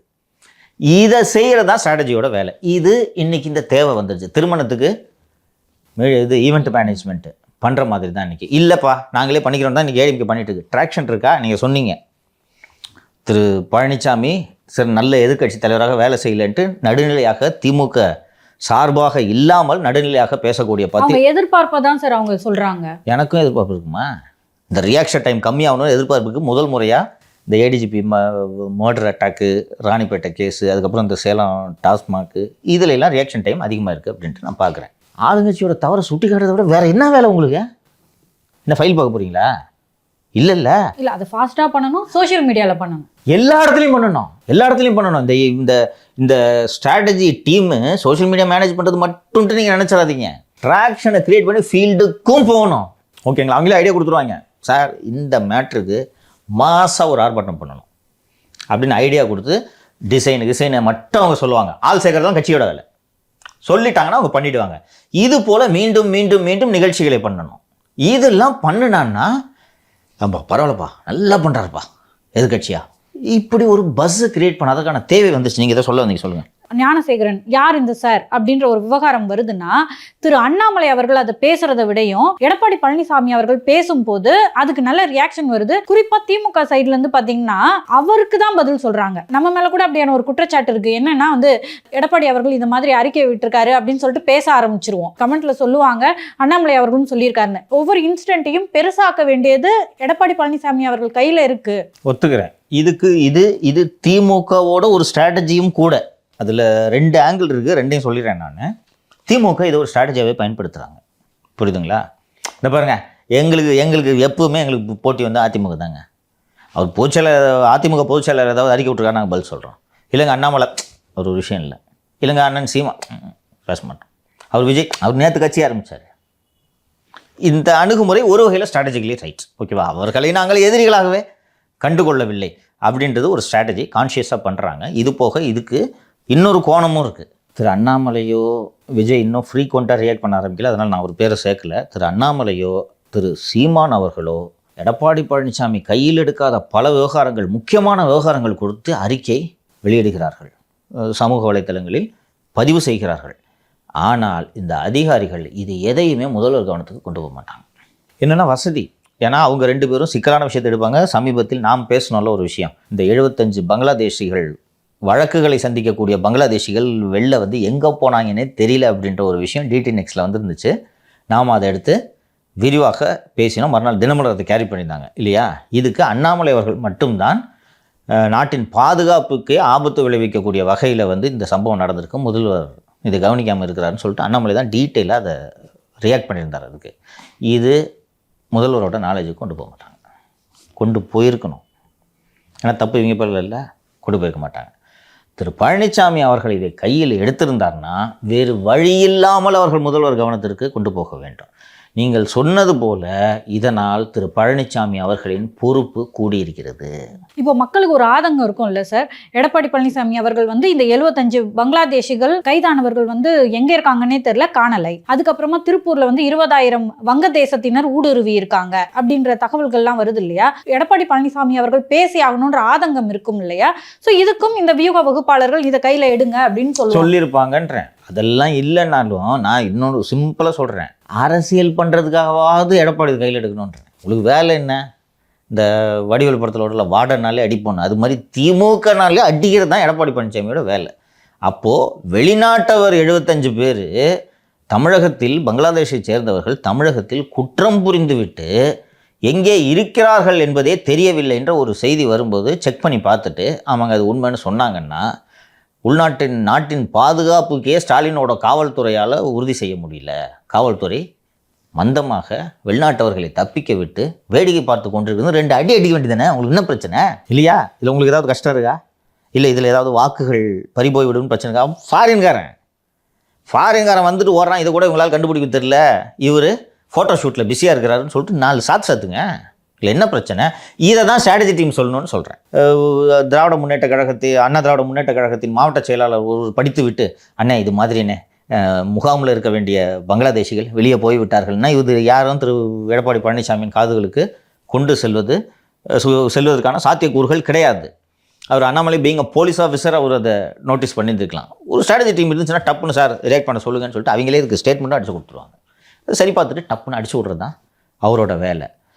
இது மாதிரி வைக்கணும். இன்னொன்று, this is a process, round the clock process. இது தேர்தல் வந்தவுடனே ஒரு 6 மாதம் முன்னாடி தான் நம்ம இந்த வேலையை செய்யணுன்றது இல்லை. நான் தான் சொன்னேன், அரசியல் என்ன ஒரு நாள் அல்லது ஒரு வாரத்தோடு முடிந்து விடுவதா? அரசியல் என்பது 24 மணி நேரமும் நீங்கள் அரசியல் செய்ய வேண்டும். செல்வி ஜெயலலிதா அவர்கள் வந்து பிரசாந்த் கிஷோரை எதுக்கு அப்படின்னு பார்த்துருக்காங்க அப்படின்னா, அந்த டைம்ல வந்து சோஷியல் மீடியா பெரும்பாரிய அளவுல வளரல. இன்றைக்கு சோஷியல் மீடியா அப்படின்றது வளர்ந்துருக்கு. இதை ஒரு பாசிட்டிவ் சைடா பார்க்கலாம். ஒரு பொதுக்கூட்டம் போட்டு எவ்வளவு பெரிய செலவு செஞ்சு சந்திக்க முடியுமோ அதை விட பல மடங்கு. ஒருவேளை இன்னைக்கு செல்வி ஜெயலலிதா அவர்கள் இருந்திருந்தா கூட இந்த சோஷியல் மீடியாவை பயன்படுத்தியிருப்பாங்க, வியூக வகுப்பாளர்களை அவங்க பயன்படுத்தியிருப்பாங்க அப்படின்னு சொல்லலாமாங்க சார்? தாராளமாக சொல்லலாம். என்ன காரணம்னா, டிஜிட்டல் பாய்ச்சலை முழுமையாக பயன்படுத்திய கட்சி எது என்றால் பாரதிய ஜனதா கட்சி. 2014 பிரசாந்த் கிஷோர்லாம் 14 திரு மோடி அவர்களுக்காக பணியாற்றியவர் தானே. ஸோ அப்படி உங்களோட எதிரி துப்பாக்கியை வச்சு சண்டை போட்டுட்டு இருக்கும்போது, பாஸ் நான் அந்த காலத்துலேயே கத்தியில் தான்ப்பா சண்டை போட்டுன்னு இருக்கிறேன்ட்டு நீங்கள் கத்தி தூக்கிட்டு போனீங்கன்னா சுட்டுட்டு போயினே இருப்போம். கருணாநிதி அடாப்ட் ஆனாரா இல்லையா? இன்றைக்கி கருணாநிதி இருந்தானா அங்கே இன்ஸ்டாவில் ரீல்ஸ் போட்டுன்னு இருப்பாருமா? எனக்கு சந்தேகம் இல்லை. அவர் ஏன்னா தான் சொல்கிறேனே, ஆரம்பியா இன்னும் அந்த ஹேண்டில் இருக்குதுன்னு நினைக்கிறேன் ட்விட்டரில். கலைஞர் 89ன்னு நினைக்கிறேன். அவர் 89 வயதாகும்போது தொடங்கப்பட்ட ட்விட்டர் கணக்கு அது. கலைஞர் 89 ஏதாவது ஒன்று போடுவார். இன்றைக்கி அப்போ அவர் போட்ட ட்வீட்டெல்லாம் எடுத்து போட்டிருக்காங்க. அதை எடுத்து நோண்டுனா செந்தில் பாலாஜியை பற்றி அவர் விட்ட அறிக்கை அந்த ட்வீட்டில் இருக்குது. ஸோ இப்போ அதை யூஸ் பண்ணுவாங்க. ஸோ அவர் அடாப்ட் ஆகி தீரணுன்றேன் நான். ஓகேங்களா? நியூ ஜென்ரேஷன் பொலிட்டீஷியன்னு சொல்லிட்டு திரு விஜய் அவர்களே சொல்லலாம். தொடங்குறதுக்கு முன்னாடியே வியூக வகுப்பாளரை நியமிச்சுட்டு தான் கட்சி வேலையை ஆரம்பிக்கிறார் அவர். கவனிச்சிங்களா? கட்சியின் பெயர் வைப்பதிலிருந்து வியூக வகுப்பாளர் தான் முடிவு செய்தார். இந்த கட்சியோட பேர் வைக்கும்போது இக்கு வரணுமா வேணாமான்னு ஒரு பஞ்சாயத்து ஓடிச்சு, ஞாபகம் இருக்குங்களா? வெற்றி கழகம்னு நினைக்கிறேன், இக்கு விட்டு போச்சுன்ட்டு. அது முதல் வியூக வகுப்பாளர் திரு ஜான ஆரோக்கியசாமி தான் அந்த சமயத்தில் இந்த பணியை வெற்றி கழகம் இந்த அப்போ அதற்கு முன்பிலிருந்தே அவர் இருக்கிறார். இப்போவும் ஆதவ் அர்ஜுன் சேரும்போது அதில் நீங்கள் கவனிச்சிங்கன்னா தேர்தல் வியூக வகுப்பாளர் ஜான ஆரோக்கியசாமி தானே சொல்லியிருந்தார். வியூக வகுப்பாளர் திரு ஜான ஆரோக்கியசாமியோடு இணைந்து திரு ஆதவ் அர்ஜுன் அவர்கள் பணியாற்றுவார்னு சொல்கிறாங்க. ஸோ விஜய் ஃபஸ்ட்டு ஹையர் பண்ணதே புஷியானந்தர் ரசிகர் மன்ற தலைவராக இருந்தவர், அவரை எடுத்துக்கிட்டார். விஜய் ஃபஸ்ட்டு கட்சியில் சேர்த்தது வியூக வகுப்பாளரை. இப்போ விஜய்க்கு கிடைக்கிற ட்ராக்ஷனை நம்ம பார்க்க முடியும். இன்னும் எளிமையாக சொல்லணுன்னா, திரு விஜய் அவர்கள் விக்கிரவாண்டி மாநாட்டில் பேசிய அந்த முதல் ஸ்பீச்சுன்றது it almost covered all crucial aspects in Tamil Nadu. இல்லைங்களா? யாரை அடிக்கணும்? தமிழ்நாட்டில் பிஜேபி 4 சாத்துனா தான் நமக்கு ட்ராக்ஷன் கிடைக்கும். வேறு யார்? திமுக குடும்பத்தை போட்டு 2 சாத்துங்க. அப்படியா? 2 பேரையும் பாசிஸ்ட்னு சொல்லுங்கள். ஓகே, இதெல்லாம் டிஸ்கஸ் பண்ணியிருப்பாங்க. இதற்கு உதவியது அப்புறம் இந்த கொடி டிசைன் பண்ணுறதுலேருந்து அது இது எல்லாம்.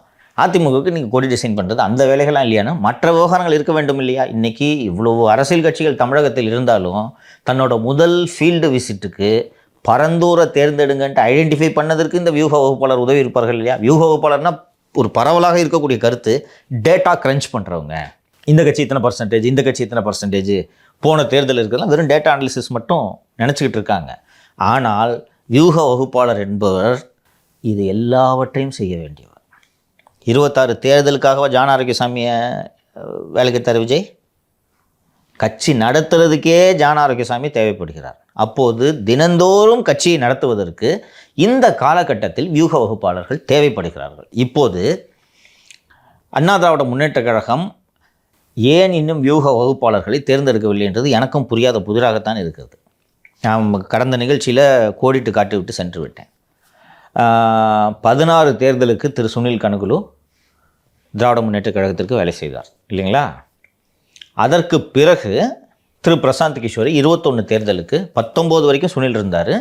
21 தேர்தலுக்கு திரு பிரசாந்த் கிஷோரோட ஐபாக் நிறுவனத்தோடு திராவிட முன்னேற்ற கழகம் ஒப்பந்தம் போட்டது.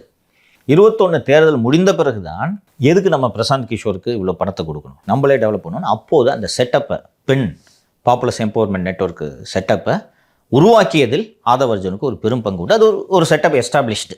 இது போக டிஎம்கேவோட ஐடிவி, இது போக சின்னமலை ஐடிவி. இந்த சின்னமலை ஐடிவிங்கிறது அது ஆபாச குடவுன். அது இந்த திமுக விமர்சனம் செய்யுங்களா அசிங்கமாக பேசுகிறதுக்காகவே வைத்திருக்கிறது தான் அந்த சின்னமலை ஐடிவி. இது போக உளவுத்துறை, ஏற்கனவே நான் சொன்னேன், உளவுத்துறை இவங்களுக்கு இன்புட்ஸு கொடுத்துக்கிட்டு இருக்கு. இப்போது போதுமான அளவுக்கு இவங்களுக்கு இந்த வியூக வகுப்பாளர் எல்லாம் இருக்காங்களா? இது போக சுனில் கனுகுலு இப்போது வேலை செய்து கொண்டு இருக்கிறார். சுனில் கனுகுலு திரு உதயநிதி அவர்களோட brand building works and election strategies பார்த்துட்டு இருக்காருங்களா? இப்போது தேவைக்கும் அதிகமாக உங்ககிட்ட இருக்குல்ல. இப்போது பிரசாந்த் கிஷோர் அவர்களிடமிருந்து பிரிந்து வந்து ஷோ டைம் என்ற நிறுவனத்தை திரு ராபின் என்பவர் நடத்தி கொண்டிருக்கிறார். ராபின் சிங்கா, ராபின் நடத்தி கொண்டிருக்கிறார். அவர் மகாராஷ்டிரா எலெக்ஷன்லாம் வேலை செய்தவர். இந்த ராபினோடு ஒரு 15 சுற்று பேச்சுவார்த்தையை அண்ணா திராவிட முன்னேற்ற கழகம் நடத்தி கொண்டிருந்தது. நான் கடந்த நிகழ்ச்சியிலே வந்து இங்கிருந்து தகவல்கள்லாம் உங்களுக்கு கசிதுன்னு சொன்னேன். தேவையே கிடையாது திமுகவுக்கு. நான் ஏற்கனவே சொன்னேன், சுனில் இருக்கார், பெண் இருக்குது, உளவுத்துறை இருக்குது. இவ்வளவையும் தாண்டி அதிமுகவுக்கு போகக்கூடாது என்பதற்காகவே ராபினை கூப்பிட்டு சும்மா 10 கோடி கொடுத்து சைன் பண்ணியிருக்காங்க. பிரசாந்த் கிஷோருக்கு 150 கோடி என்னமோ கொடுத்தாங்க. ராபின் அங்கே ஏடிஎம்கேக்கு போயிடக்கூடாதுன்றதுக்காக வெறும் 10 கோடி. எதுக்கு வெறும் 10 கோடினா, நார்மலாக இந்த ஸ்ட்ராட்டஜிஸ்ட்டு ஒரு ரிசோர்ஸோடு வருவாங்க. ஒரு பெரிய ஆஃபீஸு, ஒரு 50-60 ஸ்டாஃப்ன்ட்டு வச்சு வேலை செய்வாங்க. இவங்க ஏற்கனவே பெண் வச்சுருக்காங்க இல்லையா? ஸோ ராபின் ஏடிஎம்கேக்கு போயிடக்கூடாதுன்றதுக்காக, இங்கே பாஸ் உங்களுக்கு இதெல்லாம் இன்ஃப்ராஸ்ட்ரக்சர்லாம் வேணாம், என்கிட்ட பெண்ணுன்ற ஒரு டீம் இருக்குது, நீங்கள் வந்து பெண்ணுக்கு என்ன வேலை செய்யணுன்ற இன்ஸ்ட்ரக்ஷன் கொடுக்குறதுக்கு நீங்கள் வாங்கன்னு 10 கோடி கொடுத்து ராபினை சைன் பண்ணிட்டாங்க. சரி, இப்போது மீதி இருக்கிறது யாருன்னு கேட்டிங்கன்னா பிரசாந்த் கிஷோர் அன்அஃபிஷியலாக இப்போ தேர்தல் வேலை பார்க்குறாரு. முன்னாடி ஐபேக் மூலமாக நேரடியாக அரசியல் கட்சிகளோடு எழுத்துப்பூர்வமான ஒப்பந்தம் போட்டு வியூக வகுப்பாளராக வேலை செய்த திரு பிரசாந்த் கிஷோர் அவர்கள் பீகாரில் ஜன் சூரஜ் என்ற ஒரு அரசியல் கட்சியை தொடங்கி அவர் பீகாரில் தேர்தலில் போட்டியிடும் முடிவுக்கு அவர் இறங்கிவிட்டார். அதனால் அஃபிஷியலாக அவர் எந்த பொலிட்டிக்கல் பார்ட்டிக்கோ வேலை செய்கிறது இல்லை. அன்அஃபிஷியலாக பிரசாந்த் கிஷோர் அவர்கள் விஜய்க்கு வேலை பார்க்க போகிறார். ஏற்கனவே திமுகவுக்கு பிரசாந்த் கிஷோர் அழைத்து வந்தது யார்? ஆதவ் அவர்கள். இப்போ ஆதவ் அர்ஜுன் எங்கே இருக்காரு? டிவிகேல இருக்காரு. பிரசாந்த் கிஷோர் எங்கே போவார்? டிவிகேக்கு போக வாய்ப்பு இருக்காங்க சார். அஃபிஷியலாக தான் பண்ண முடியாதுன்னு சொல்லிட்டேன்ல. பின்னால் இருந்து அவர் இந்த கைடு பண்ணுவார், ஐடியாஸ் கொடுப்பார். நான் இப்போ இந்த வியூக வகுப்பாளர்களோட வேலை என்ன, தேவை என்னன்றதெல்லாம் சொல்லிட்டேன். இன்றைக்கி மார்க்கெட்டில் இருக்கிற பெஸ்ட்டு டேலண்ட்ஸ் எல்லாம் அதர் சைடு ஹையர் பண்ணிடுச்சு. இன்னும் ஏன் அண்ணா திராவிட முன்னேற்ற கழகம் தாமதிக்கிறது என்பது எனக்கு உள்ளபடியே புரியவில்லை. இது சம்பந்தமாக விசாரிக்கும் போதும் தெளிவான தகவல்கள் இல்லை. நான் சொன்னது போல் இன்றைக்கி திருமணத்திற்கு ஈவெண்ட் மேனேஜ்மெண்ட், காது குத்துக்கெல்லாம் இப்போ இன்றைக்கி ஈவெண்ட் மேனேஜ்மெண்ட் ஹையர் பண்ண ஆரம்பிச்சிட்டாங்க. இந்த டெஸ்டினேஷன் வெட்டிங்லாம் போகிறாங்க தெரியுமா? இதெல்லாம் இந்த ஈவெண்ட் மேனேஜர்ஸ் தான் எல்லா வேலைகளையும் செய்து முடிப்பாங்க. சொல்லுங்கள். 40க்கு 40 திமுக வந்து ஜெயிக்கிறாங்க. இண்டு ராம் அவர்கள் சொல்கிறாரு, அதிமுக தோத்து போனதா தோணலாம், கண்டிப்பாக அதிமுக 2026 டஃப் கொடுப்பாங்க அப்படின்ற ஒரு விஷயத்த சொல்கிறாரு.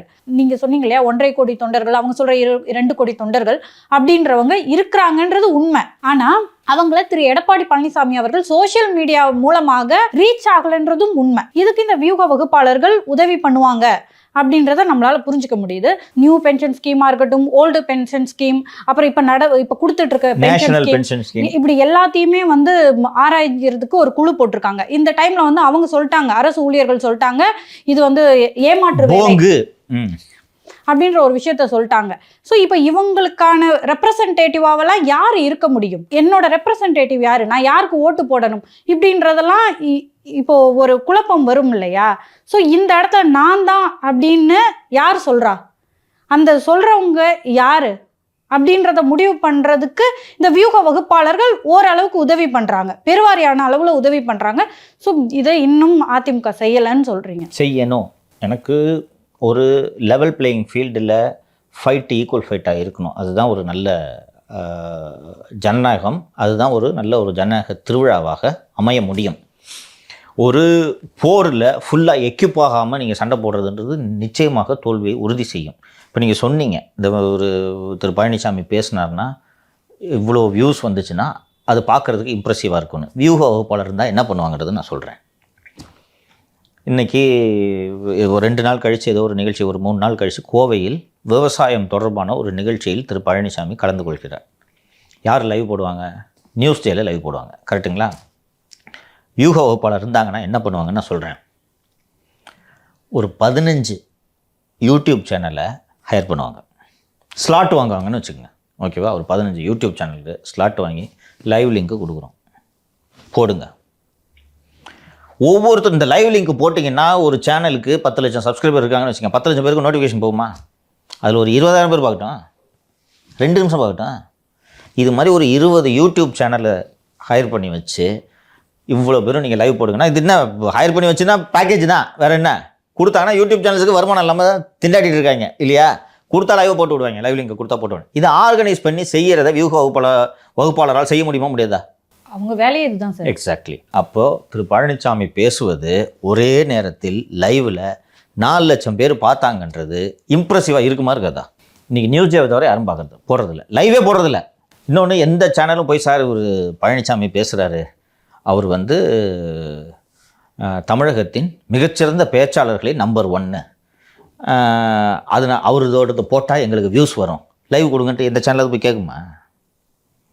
நீங்கள் தான் பிராண்ட் பில்டிங் பண்ணணும். ஓகேவா? அப்போ இந்த பிராண்ட் பில்டிங் பண்ணுறதுக்கான இந்த வேலை, யூடியூப் சேனல் ஹையர் பண்ணுற வேலை, இதை வியூக வகுப்பாளர் தான் செய்ய முடியும், கட்சிக்காரன் செய்ய முடியாது.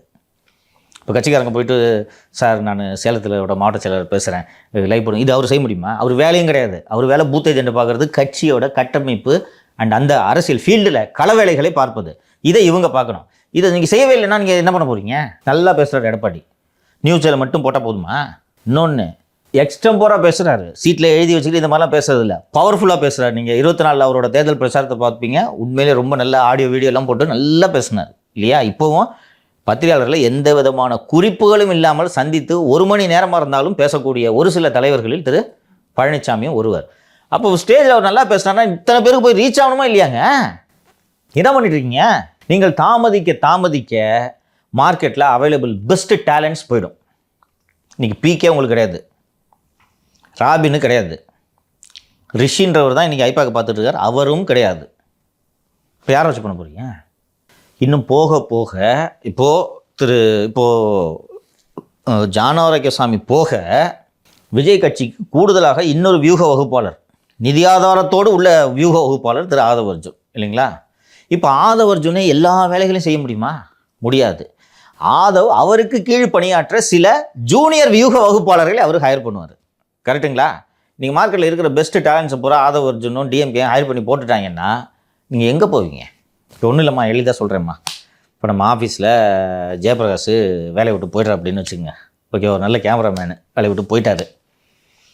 நீங்கள் இன்றைக்கி எனக்கு நல்ல கேமராமேன் வேணும்னு கேட்டிங்கனாலும் நல்ல வேலை தெரிந்த ஒரு கேமராமேனு அமையிறது கஷ்டம்.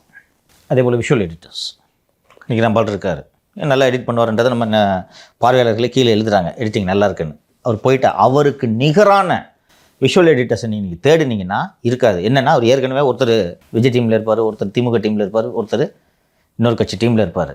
இது போக நாள் ஆக ஆக எனக்கு நல்லா சீட்டு கிடைக்கும்னு உறுதியாக தெரிந்த கேண்டிடேட்ஸு இண்டிபெண்ட்டாக டேலண்ட்ஸ் ஹையர் பண்ண ஆரம்பிச்சிருவாங்க. அப்போ நீங்கள் நான் எவ்வளவு பணம் வேணாலும் தர்றேன், எனக்கு வேணும், நல்ல டேலண்ட் வேணும்னு சொல்லும்போது மார்க்கெட்டில் டேலண்ட்ஸ் அவைலபிளாக இருக்குது. இதில் ஒரு ரிஸ்க்கு ஜெயபிரகாஷ்க்கும் தெரியும். இந்த எலெக்ஷன் நெருக்கத்தில் போனீங்கன்னா நல்ல கேமராமேனு நல்ல விஷுவல் எடிட்டர் இருக்கவே மாட்டாங்க வேலை இல்லாமல். எலெக்ஷன் முடிஞ்சவொடனே குப்பை மாதிரி தூக்கி போட்டுருவாங்க. ஏன்னா எலெக்ஷன் முடிஞ்ச பிறகு அவங்களுக்கு வேலை இல்லை, பட்டுன்னு தூக்கி போட்டுருவாங்க. அன்றைக்கி வதன்னு கிடப்பாங்க எல்லாம். இதை சீக்கிரம் பண்ணணுன்றேன். நீங்கள் எப்படி இருந்தாலும் அதிமுக தேர்தலில் போட்டிட்டு போகுது தானே, அதில் ஒன்றும் சந்தேகம் இல்லையே. இல்லை இந்த மொத்தமாக பொது தேர்தலில் புறக்கணிக்க போகிறாங்களா 26 தேர்தலில்? அதுக்கு வாய்ப்பு இல்லை, ஆப்ஷனே கிடையாது. இப்போ போட்டி போனால் சீக்கிரம் சட்டு போட்டு வேலை பாருங்க பாஸ். நீங்கள் தானே பார்க்கணும். உங்களுக்காக வேறு யாராவது உங்களுக்காக பணியாற்றுவார்களா? நீங்கள் ஆட்சியை பிடிக்க வேண்டிய கட்டாயத்தில் இருக்கிறீர்கள்.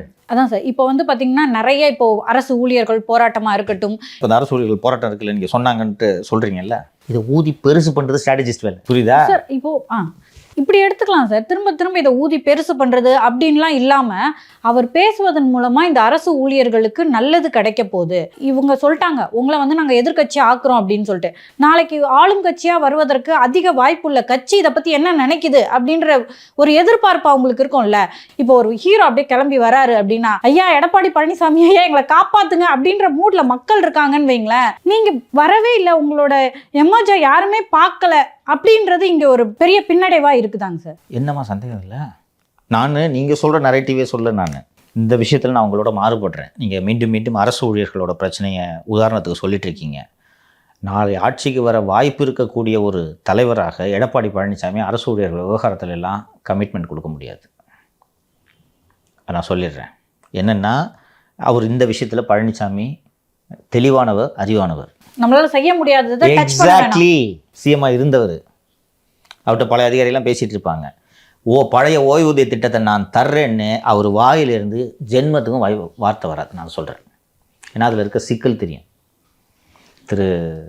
எனது அருமை நண்பர் திரு தியாகராஜன் அவர்கள் பேரவையில் சொன்னது தான் யதார்த்தம்.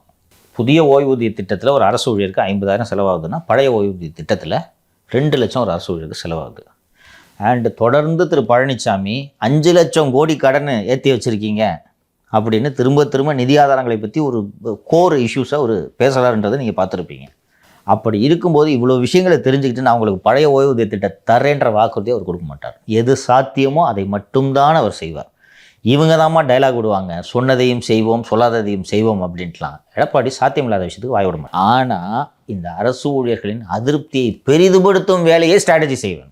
எப்படி செய்யணும்? அந்த அறிக்கையில் ஒன்று இருந்துச்சுல்ல, அதை போட்டு போட்டு ஊதி பெருசு பண்ணணும். கடைசியாக இன்று 10 இதில் தலைமைச் செயலக ஊழியர் சங்கத்தோட தலைவர் யாரோ ஒருத்தர் வந்து இந்த நியூ பென்ஷன்ஸ் இந்த நேற்று ஒரு கமிட்டி பற்றி பேசணும்ல, புதுசாக ஒரு கமிட்டி போட்டிருக்காங்க 6,000க்கு, அதுக்கு 9 மாதம் இருக்குன்ட்டுலாம். இது ஏமாற்று வேலை. 9 மாதம் கழிச்சு அந்த கமிட்டி அறிக்கை கொடுத்தாலும் தேர்தல் வந்துடும், நீங்கள் ஏமாத்துறீங்கன்னு சொன்னால இதை ஊதி பெருசு பண்ணிட்டுன்றேன். அரசு ஊழியர்கள் கடும் அதிருப்தியில் இருக்கிறார்கள். அடுத்து போக்குவரத்து தொழிலாளர்கள் போராட்டம் வச்சுருக்காங்கன்னு நினைக்கிறேன். அண்ணா தொழிற்சங்கமே தோறும் போராட்டம் வச்சுருக்காங்க. அதை ஊதி பெருசு பண்ணுறது வேலை. ஓகேங்களா? எடப்பாடி பழனிசாமி உள்ளே வந்து என்ன சொல்லணும்னா, சொன்னதை செய்யல, பொய் சொல்லிட்டீங்கன்றதோடு நிறுத்திக்கணும். பாஸ் நான் கொடுக்குறேன் அப்படின்றத வாக்குறுதியை அவர் முன்னாள் முதல்வர் என்ற அடிப்படையில் கொடுக்க முடியாது. இந்த வாக்குறுதியை அண்ணன் திரு சீமான் அவர்கள் கொடுக்கலாம். நான் 2 ஓய்வூதிய திட்டம் தருகிறேன், பழைய ஓய்வூதிய திட்டம், புதிய ஓய்வூதிய திட்டம், அத்தனை பேருக்கும் 2 ஓய்வூதியம் அப்படின்னு அவர் சொன்னால் பிரச்சனையே கிடையாது. அப்போ சட்டம் ஒழுங்கு எடுத்துப்போம். போலீஸ் ஸ்டேஷன்ல வந்து பாம்பு போடுறாங்க, ஏடிஜிபி தன்னுடைய உயிருக்கே ஆபத்துன்னு சொல்றாங்க. ரொம்ப முக்கியமான விஷயமா இன்னும் ஊதணும். அது 10ல எடப்பாடி அறிக்கையோட 10ல இதை இந்த இப்போ சொன்னோம்ல, இப்போ நம்ம பேசணும்ல, ஊதிக்கிட்டே இருக்கணும். ஸோ பெண்களுக்கு வந்து பாதுகாப்பு இல்லைன்ற ஒரு நிலை இருக்குது அப்படின்னு நம்மளால புரிஞ்சுக்க முடியும். ஸோ மக்களுக்கு ஒரு ஏக்கம் இருக்குல்ல, ஆன்டி இன்கம்பன்சி யாரோட எங்களுக்கு இப்போ தேவைப்படுது அப்படின்னா எதிர்க்கட்சியாக இருக்கிற திரு எடப்பாடி பழனிசாமி அவர்களோட ஒரு விஷயம் தானே. இன்னும் ஒரு உதாரணத்தை சொல்கிறேன் மாலதி. நான் இங்கே டிசம்பர் மாதமே இந்த திராவிட முன்னேற்ற கழக அரசின் செயல்பாடுகள் பற்றி வருட தொகுப்பு ஒன்று போடணும் அப்படின்னு சொல்லிட்டு நான் திட்டமிட்டிருந்தேன். பட்டு புத்தாண்டு சமயத்தில் நான் சிறையில் இருந்த காரணத்தால் அதை முடிக்க முடியல. நான் வெளியே வந்த பிறகு 2 பகுதிகளாக நம்ம ஒரு தொகுப்பு போட்டோம் தெரியுமா. இது மாதிரி வேலையை ஸ்ட்ராட்டஜி டீம் செய்யும். நான் ஏன் வந்து ரவுண்ட் தி கிளாக் ஸ்ட்ராட்டஜிஸ்டோட தேவை இருக்குதுன்னு நான் சொன்னேன்னா, இதை பூரா எடுத்து ஆர்கைவ் பண்ணிக்கிட்டே இருப்பாங்க. ஒவ்வொரு விஷயத்தையும் எடுத்து இயர் எண்டில் மொத்தமாக விடணும்.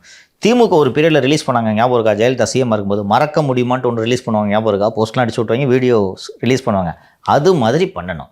இது அதிமுக தரப்பிலிருந்து வந்ததாக நான் பார்க்கவில்லை. நீங்கள் ஆட்சியை பிடிக்கணும்னா செலவு பண்ணணும், மெனக்கிடணுமா?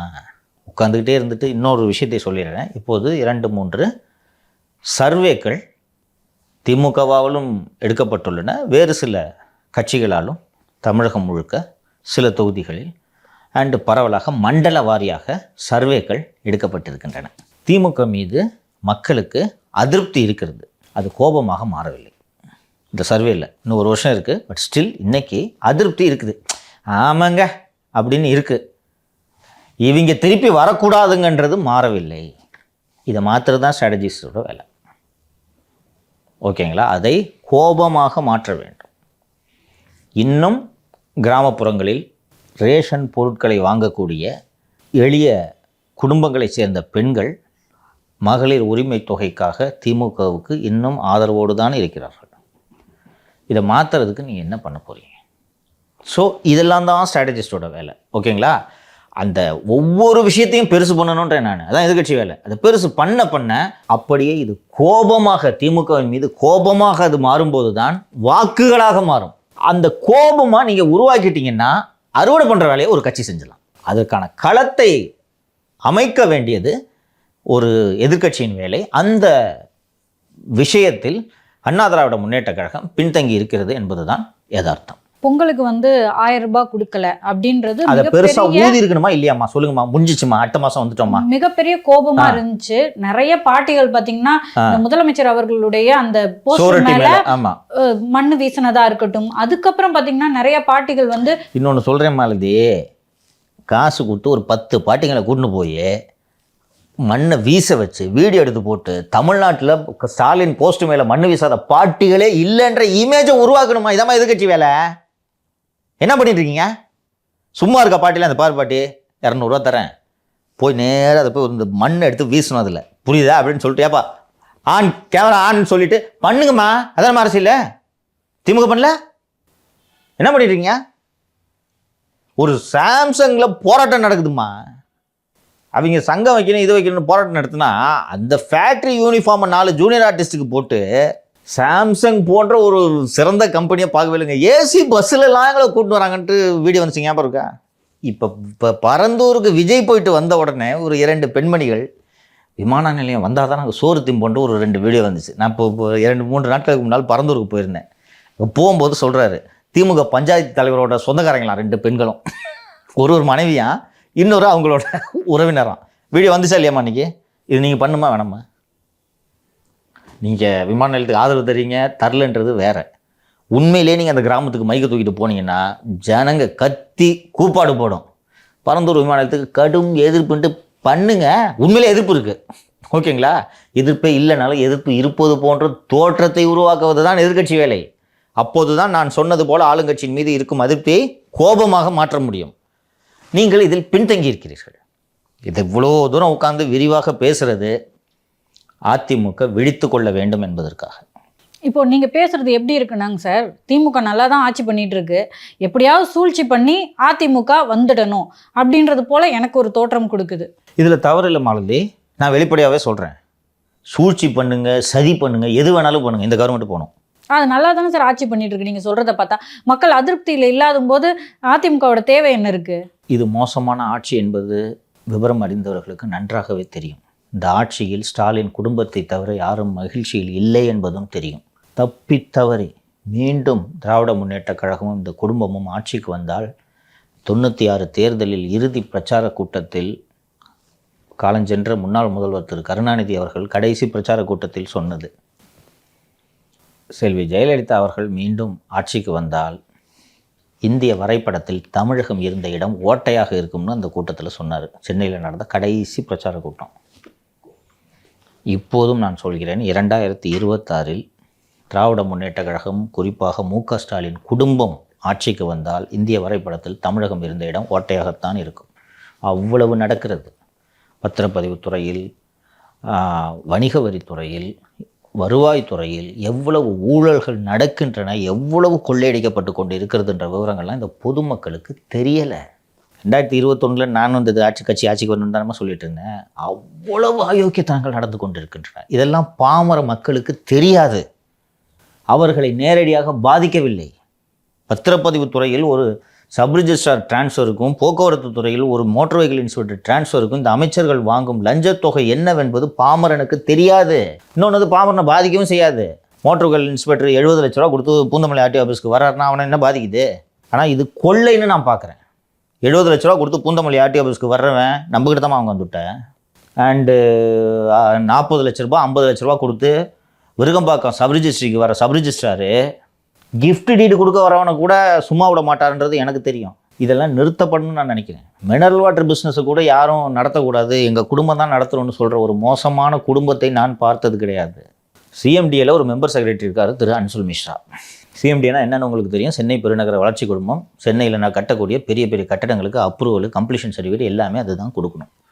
இதே போல் சென்னை நகரில், சென்னை மற்றும் சுற்றுப்புறங்களில் எந்த பெரிய அரசு கட்டுமானம் கிளம்பாக்கம் பஸ் ஸ்டாண்டு பேருந்து நிலையம் போல் எந்த பெரிய கட்டுமானங்கள் இருந்தாலும் அதை கட்டக்கூடியது, அதுக்கு டெண்டர் விடுவது சிஎம்டிஏ தான்.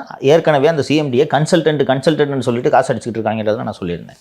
அதன் மெம்பர் செக்ரட்டரி திரு அன்சுல் மிஸ்ரா அவர்களுக்கு முதுகில் அடிபட்டு மருத்துவமனையில் உள்நோய் வழியாக கடந்த 25ஆம் தேதி 6ஆம் தேதி ஜனவரி மாதம் முதல் சிகிச்சையில் இருக்கிறார். Backbone injury, spine injury. நார்மலாக ஸ்பைன் இன்ஜுரி இந்த மாதிரி ஆச்சுன்னா ஒரு பெரிய ட்ரீட்மெண்ட், லீவில் தானே போவாங்க. ஹாஸ்பிட்டலுக்கு வந்துட்டு இன்னும் ஃபைல் பார்த்துட்டு இருக்காரு தெரியுமா? ஹாஸ்பிட்டல் போறதுக்கே ட்ரீட்மெண்ட் எடுக்கிறதுக்கு ஓய்வு எடுக்கிறதுக்கு எதுக்குன்னா இதுக்கு நடுவில் எந்த அளவுக்கு எஃபெக்டிவா ஒர்க் பண்ணிட முடியும்? பண்ணுறதெல்லாம் விடுமா, அப்படி யார்ட்டையாவது அடிஷனல் சார்ஜ் போட்டு லீவில் போகலாமா? இது நான் ஒரு உதாரணத்துக்கு சொல்கிறேன். இது பாமரனை பாதிக்காது. எனக்கு தெரியும் எத்தனை கோடின்றது எனக்கு தெரியும். அவரை லீவ் போடாமல் நீ ஹாஸ்பிட்டல் இருந்துக்கிட்டே வேலை பாருன்னு சொல்கிறது சேகர் பாபுன்றது எனக்கு தெரியும். சேகர் பாபு ஏன் அப்படி சொல்கிறான்றது எனக்கு தெரியும். இது பாமரனை பாதிக்காது. அதனால ஏதோ 1000 ரூபா கொடுக்குறாங்க, இப்போ கொடுங்க பண்ணிட்டவங்க இருப்பாங்க.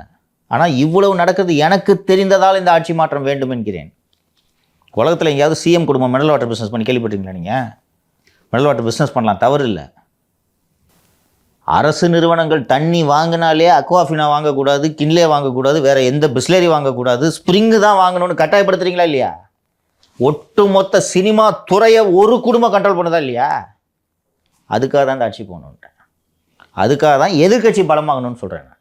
ஏன்னா எனக்கு திமுக குடும்ப தகராறா, சொத்து தகராறா? 2008இல் நான் காவல்துறை கட்டுப்பாட்டில் கடுமையாக பாதிக்கப்பட்ட போதும் கூட திமுக மீது ரொம்ப கோபம் கொண்டு இந்த கட்சியை வரக்கூடாதுன்றலாம் நான் சொல்லவில்லை. 2016 நான் திமுக ஆட்சிக்கு வர வேண்டும் என்று விரும்பினேன். 2021 வந்தாங்க. இன்றைக்கு இந்த ஆட்சி அவல ஆட்சியாக இருக்குது, மாற வேண்டும். ஆனால் இனி எப்போதும் திமுக ஆட்சிக்கு வரக்கூடாது என்பதிலும் நான் தெளிவாக இருக்கிறேன். போதும், இனிமேல் இந்த குடும்பத்துக்கிட்ட இருக்கக்கூடாது. இப்போ தான் இன்ப நீதி கூட்டு வந்து மேடையில் உட்கார வைக்கிறீங்க, போதும். இந்த அடிப்படையில் தான் சொல்கிறேன் நான். ஸோ காலம் கடந்து கொண்டு இருக்கிறது. இதை அண்ணா திராவிட முன்னேற்ற கழகம் புரிந்து கொண்டு விரைவாக பணிகளை தொடங்க வேண்டும். இல்லை என்றால் அதற்காக காலம் முழுவதும் வருத்தப்படக்கூடிய சூழல் ஏற்பட்டுவிடும். ஸோ தேர்தல் நெருங்கிட்டு இருக்கு. வியூக வகுப்பாளர்களோட முக்கியத்துவம் என்ன அப்படின்னு நீங்கள் பேசும்போது புரிஞ்சுக்க முடிஞ்சது. உங்களுக்கு நல்ல தெளிவு கிடைச்சிச்சா? வியூக வகுப்பாளர்னா வெறும் டேட்டா கிரன்ச்சஸ் மட்டும் கிடையாது. அவர்களுடைய தேவை தொடர்ந்து இன்றைய யுகத்தில் இது ரொம்ப அவசியமாகிவிட்டது. Not only for parties, individual candidates also அப்படின்றது உங்களுக்கு கன்வின்ஸ் ஆகிட்டீங்கல்ல. நானும் அப்படி தான் நினச்சிக்கிட்டு இருந்தேன். நான் இந்த ஃபீல்டில் ஒர்க் பண்ணுற சில பேர்கிட்ட பேசினேன். அப்போ தான் எனக்கே தெளிவு கிடைச்சிச்சு. நானும் சரி ஏதோ எலெக்ஷன் சமயத்தில் அப்படின்னு நினச்சேன். No, it's continuous process. கிட்டத்தட்ட கிளாரிட்டி கிடைச்சிச்சு உங்களுக்கு. அது ஆனுவல் எக்ஸாம் வரும்போது அன்னைக்கு முன்னாடி நாள் நைட்டு படிக்காமல் முதல் நாள்ல இருந்தே படிக்கிற மாதிரியான ஒரு கான்செப்ட் தான். எக்ஸாக்ட்லி பர்ஃபெக்டாக சொல்லிட்டீங்க. ஸோ உங்களுடைய தகவல்களுக்கும் கருத்துக்களுக்கும் நன்றி சார். நன்றி.